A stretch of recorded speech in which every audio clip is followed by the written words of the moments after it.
first-time homebuyers presentation that we're going to do ongoing, or actually doing one tonight. So I figured that I would present it here because there's lots of relevant information.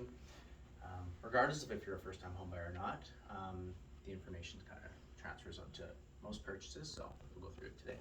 Awesome. So this is us, so Sarah and myself. So Sarah bought her first home at the age of 21, and our plan was to, we lived in the tiny basement suite and rented out the upstairs to keep our cash flow positive, right? You know, save some money and move on that way. So we moved on from there, bought a single family detached, and we've bought and sold over 10 times in the last about 10 years and moved 14 times, which is a little bit crazy, but done pretty well on most of our moves, everything like that along the way. Mm-hmm. So our mortgage brokerage team has funded over $115 million, and the way we've done our transactions in the past is typically we've bought and sold and used the equity from the sale, and never really held on to more than a couple properties at a time. But as far as, you know, being a first-time buyer, our hindsight's 20/20, and what we would suggest to people, if possible, is, you know, refinance and potentially keep your home and borrow against it and make those stepping stones to maybe start to build a real estate portfolio if, you know, if you can qualify for it. So takeaway of all of that is your first home doesn't have to be your forever home. Essentially, you know, people get kind of fixated on the sense that, hey, I want a big house, I want a couple acres, I want anything like that, right? When they stretch themselves too thin and along those ways. So looking back, maybe an apartment, just a townhouse and stuff like that, and all of a sudden you start to build a portfolio along the way. And yeah, so I think that's a good move. So CMHC, Canadian Mortgage and Housing Corporation, they do a consumer survey every year. So I thought this number was, you know, it's quite high. So in 2021, 53% of purchases were first-time home buyers, which is, in my mind, that seems really high. But you can just see how many people are getting into the market and how big that actual market is.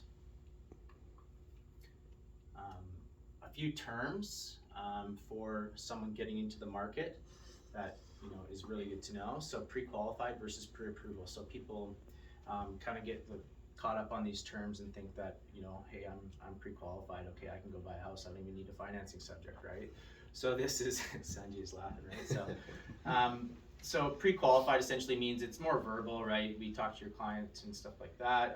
This is what I make a year, I don't have any debt, okay, right? So, and everything like that. Okay, well, based on that, you're qualified for this amount. Whereas a pre-approval is we'll get a full application, we get the documentation, we'll pull your credit bureau, everything like that. And if you'd like, we submit it to a lender where they will, you know, softly underwrite a file. Sometimes they look at documents, sometimes they don't, but they'll hold your interest rate for 120 days, and they will kind of honor what they've said to you based on your loan amount. So obviously there's no property in mind at this point. So once that property comes in, the lender can still approve or decline you based on the property specifics, but they've looked through your application and say, yeah, we're okay with this, right? So yeah, it's good to know those numbers, those kind of terms, because yeah, people get hung up on the fact that, hey, I've been pre-qualified, I've talked to somebody, I'm good to go, whether that's true or not, right? So again, back to kind of those steps along the way. So completed application, we have an online one, it's super easy to use. It takes about 10 or 15 minutes to go through it. You can fill it out with as many borrowers as you like, whether you're buying yourself or with a spouse or with a co-signer or anything like that. We review it and ask you to provide us with documentation. We'll pull your credit bureau, which is a lender requirement, so it just has to be done, which will pull up any outstanding debts, anything like that. And then we provide you with numbers and an estimate and guidelines and a plan moving forward based on these things. So we can also go, you know, maybe your pre-approval comes back higher, you're pleasantly surprised, great. Maybe it's a little bit lower and we can talk you through different strategies to increase that, right? So I think we go through that in a few slides as well. So what you're gonna have to provide. So goes through here, salary, you know, pay stub, LOE, T4, you know, everything like that. Part-time, same thing, but they're gonna wanna see typically a 2-year average for that as well. Variable income would include anything like overtime or stuff like that.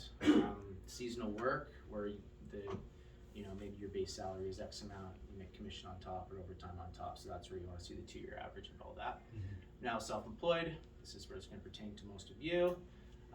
So personal income tax return, which would be your T1 generals. So that's going to be a 2 years of those. Your NOAs, business financials, if you're incorporated, CRA statement of account, stuff like that. So being self-employed, typically a bit more documentation involved, but we also do have a lot more programs out there to help people who are self-employed qualify for a mortgage, and that's simply because for the most part, when people are self-employed, they don't pay themselves as much as maybe what their business earns or something like that. Whether you're a sole prop or you're incorporated, typically for tax reasons, you pay yourself less. So we have programs where we can look at business financials or gross up your income, because that's typically the case.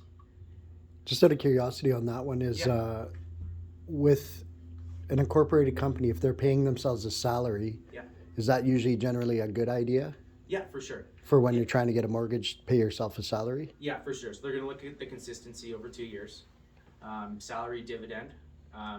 There are some lenders that will allow you to gross that up, by 15 or 20% as well, which is super nice. But it pretty much comes down to consistency. Traditionally qualifying, we're going to use a 2-year average of that, grossed up by a certain percentage based on the lender. We do have things called like stated income programs, which are really, really handy at times, where we can go into the business financials. Say your business makes 500 grand a year, but you pay yourself 55.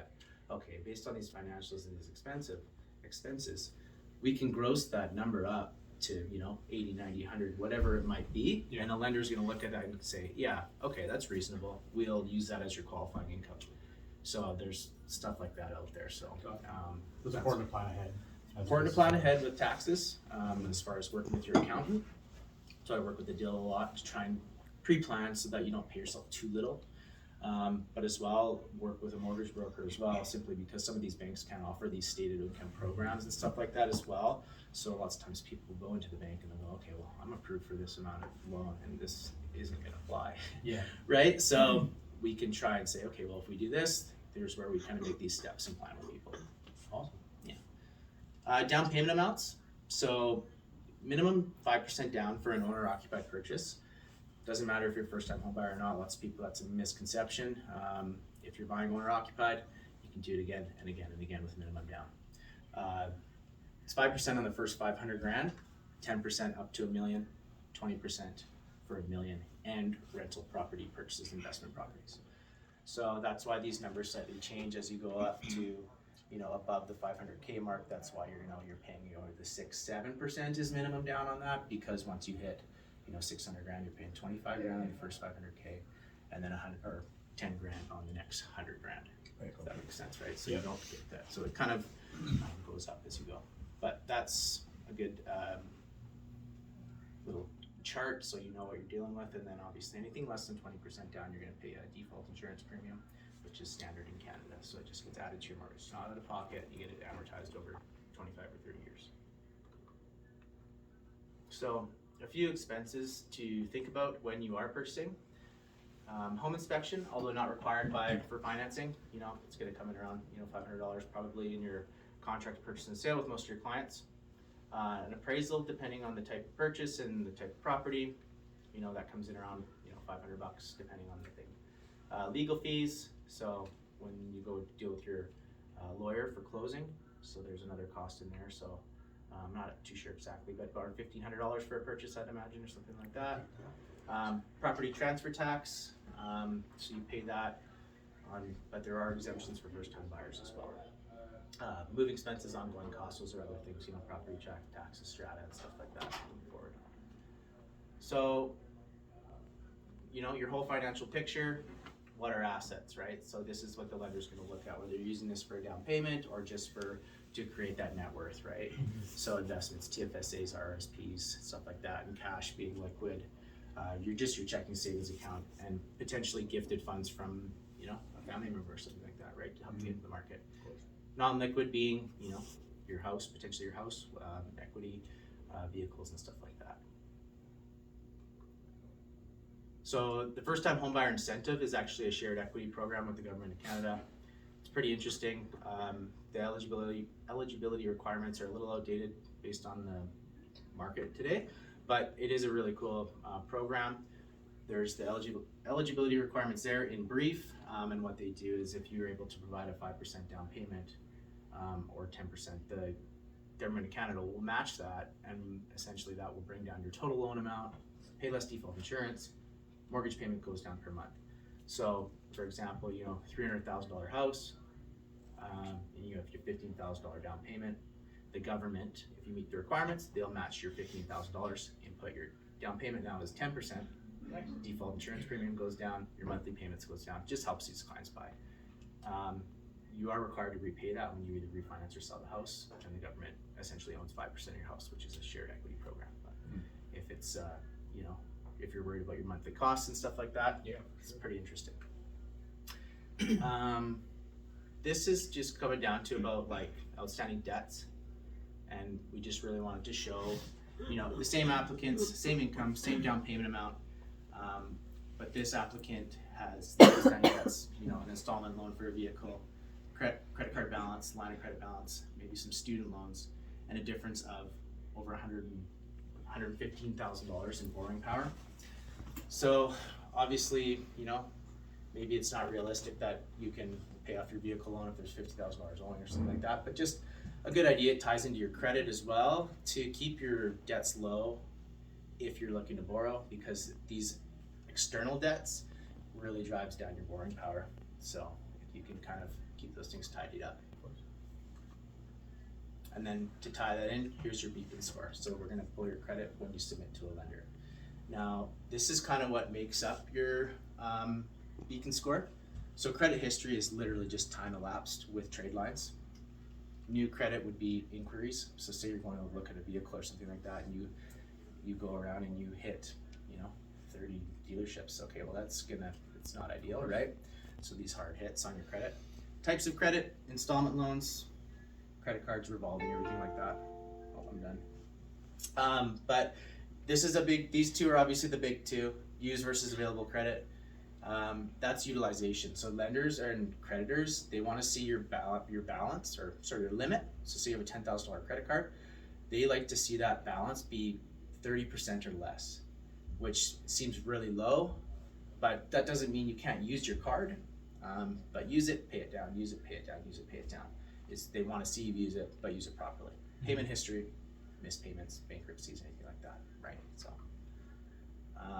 what lenders are looking for. So back to kind of the other slides, just referring to that, stable income being consistency year over year.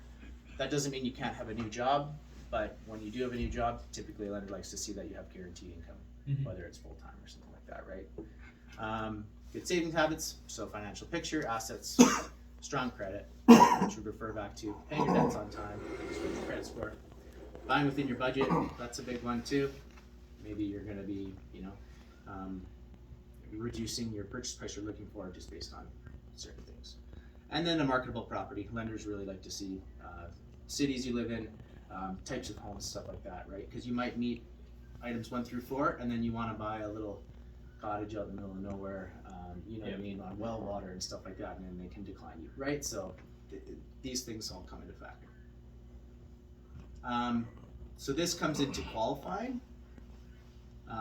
Income versus debt in general terms. These are the numbers that for prime lenders we have to follow. GDS being your income and as a percentage of the debt compared to your housing costs. This one is income versus debt with your housing costs plus your external debts. So these are the numbers you have to stay below. So that's where like a vehicle payment comes in, and you'll max out on this number before you max out on this number, right? So maybe you can afford this house, but because you have this vehicle loan or stuff like that, it drives that down. So ways to increase the money you have to put down. Maybe that's not realistic, right? But you can do that through gifted funds or something like that. Add a co-signer or add a co-applicant. So that would either be a parent, maybe you want to buy with a friend, right, to get you in the market. Okay, quickly, fixed on variable. Right now they're pretty close as far as what you can obtain for in a mortgage for the same applicable one, right? As you can see, they're only about 0.25% apart. Right now, that only equates to about a $50 a month payment. It just depends, comes down to the client's needs and wants, right? And what do you guys? So do you want a stable payment? are you concerned about where the market's going? Is there gonna be increases to payments or Bank of Canada increases, which will affect your variable rate? But I'm still a variable rate fan, but I've had to ride the roller coaster the last year, so. Quickly, a few of the incentives. So home buyers plan lets first time buyers pull $35,000 of equity, not equity, but RSPs, and there's a repayment plan back. There's a new one called the tax-free first home savings account. It's kind of similar to an RSP. It's tax deductible in, non-taxed on the way out if you want to use it for a down payment. So really interesting if you want to take advantage of that. First time homebuyers grant is being property transfer tax exempt on purchase prices of $500,000 or less. And the first time homebuyers incentive we went over earlier, that's the shared equity program. Buying a new condo. So you won't pay property transfer tax up to a purchase price of $750,000, which is super nice because that's a pretty big number. It's over 10 grand, I believe, at that price point. Yeah. GST, you will pay that, but it's rolled into the mortgage, so you don't have to pay that out of pocket. It gets added to. And we have this app here too. I don't know if any of you guys have downloaded it. I can send a link through the group. It's awesome. You can punch in a bunch of information, do a refinance, debt consolidation, has rates on there, everything like that. So take a look. And why work with us? Because we have lots of lenders, lots of rates, lots of products, lots of programs, and we pride ourselves in being really good communicators and getting back to people on time, whereas maybe some of the big institutions take some time to, stuff like that. So yeah, give us a call. Awesome. Awesome. Thanks, Luke. Thank you. Appreciate it.